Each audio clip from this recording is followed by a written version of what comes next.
Bienvenue dans ce troisième épisode du Cinéma Bis d'Arnaud, consacré cette semaine, vous l'aurez compris, au péplum, et tout particulièrement au péplum issu de la mythologie.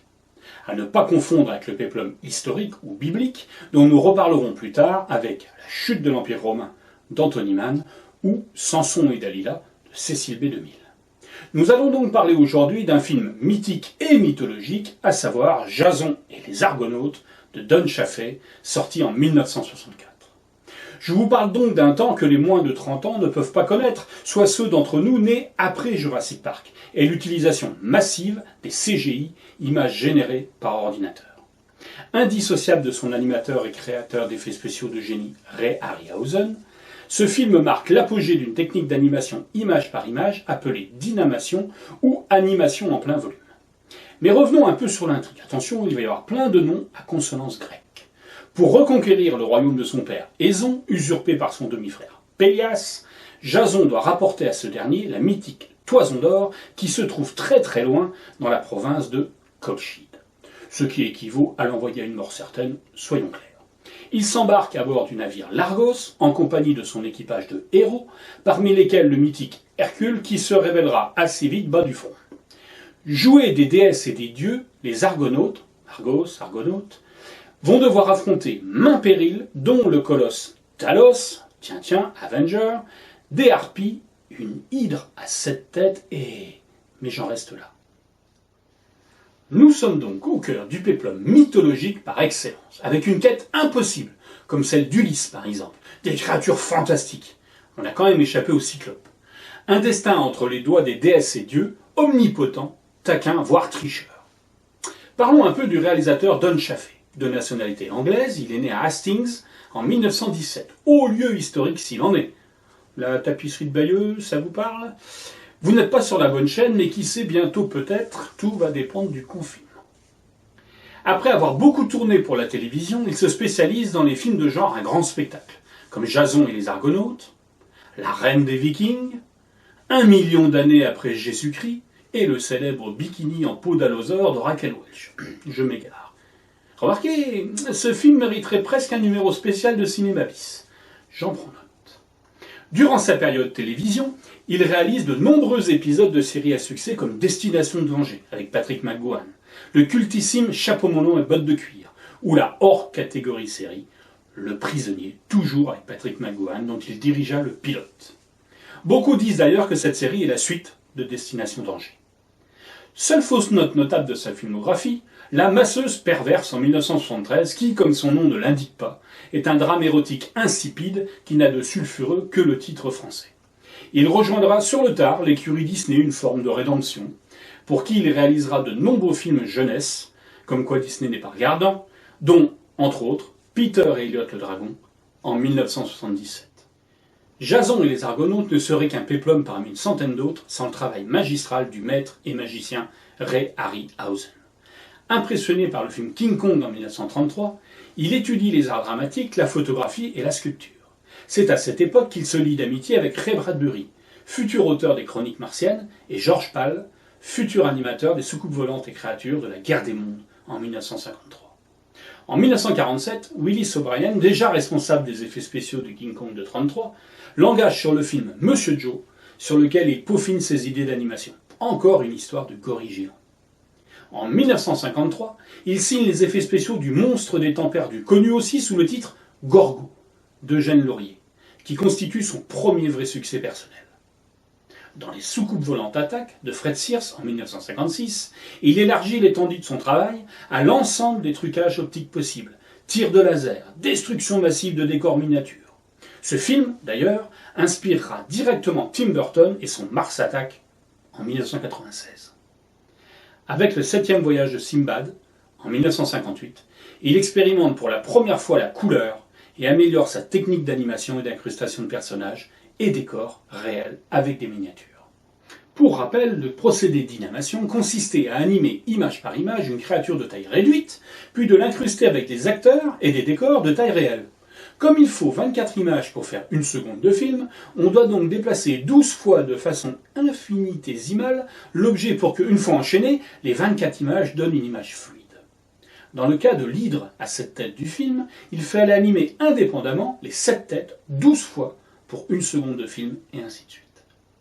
La technique, nécessitant de filmer avec un cache, issu du cinéma de Méliès, ne l'oublions pas, Cocorico, et d'exposer le film à plusieurs reprises, acteurs, décors, créatures, fumée, il valait mieux ne pas avoir un problème de mise au point ou de raccord lumière.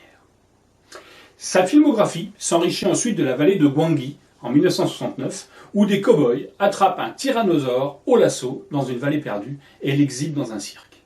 Puis il participe aux 2 suites des aventures de Simbad, en 1980, sort son dernier film, Le Choc des Titans, de Robin Davis, qui marque la fin de cette technique jugée trop coûteuse en budget et en temps.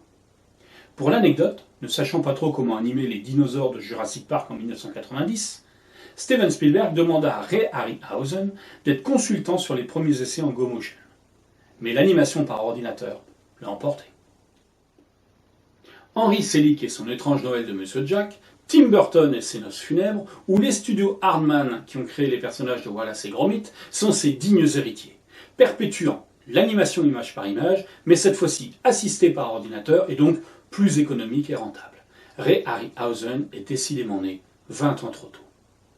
Pour info, la séquence finale avec les 7 squelettes a nécessité à elle seule 4 mois de travail pour 3 minutes à l'écran.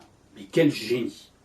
Découvrons maintenant la distribution du film, même si ce n'est pas son point fort, tant l'interprétation, notamment des déesses et des dieux, semble théâtrale et datée.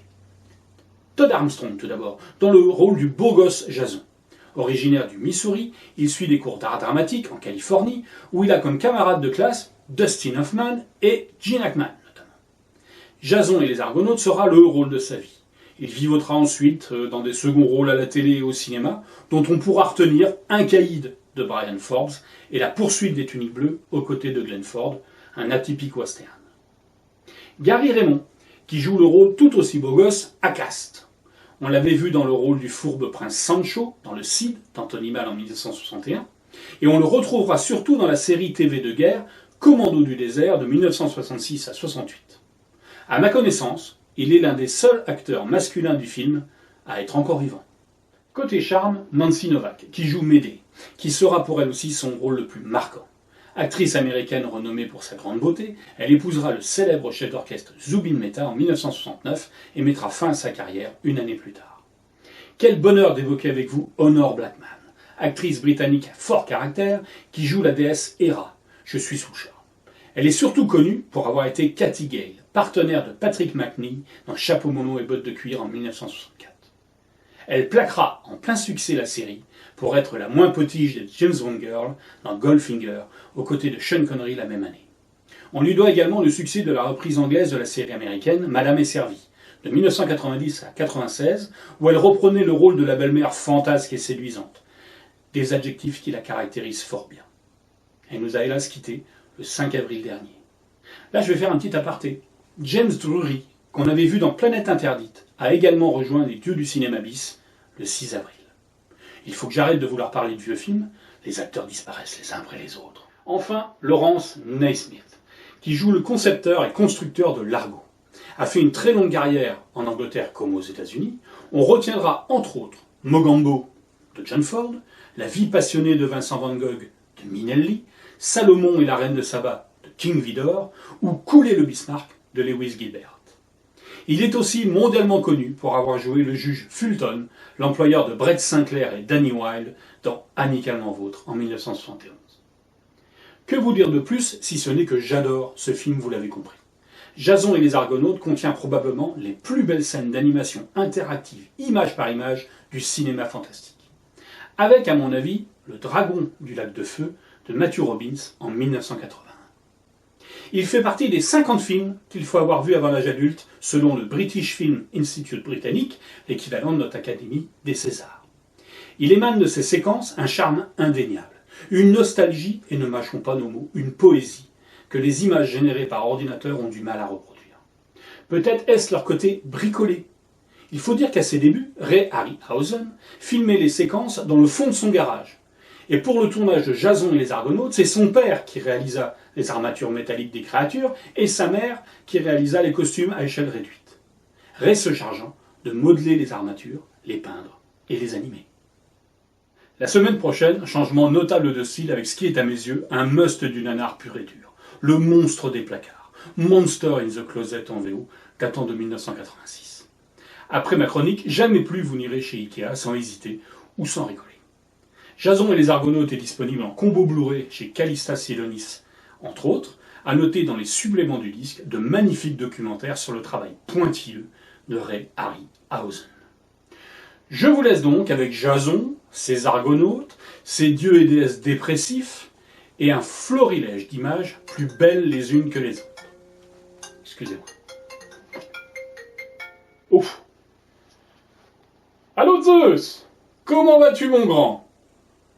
Très bien et toi? Oui, il fait chaud sur l'Olympe, moi chez nous il fait beau mais il fait pas très chaud. Je viens d'enregistrer, ça tombe bien que tu appelles, je viens d'enregistrer un film sur Jason et les Argonautes. Oui, le petit con à la toison d'or, oui c'est lui. Ah, excuse-moi 30 secondes. Bonne soirée, et à dimanche prochain pour de nouvelles aventures. Oui, alors, qu'est-ce qu'il y a ?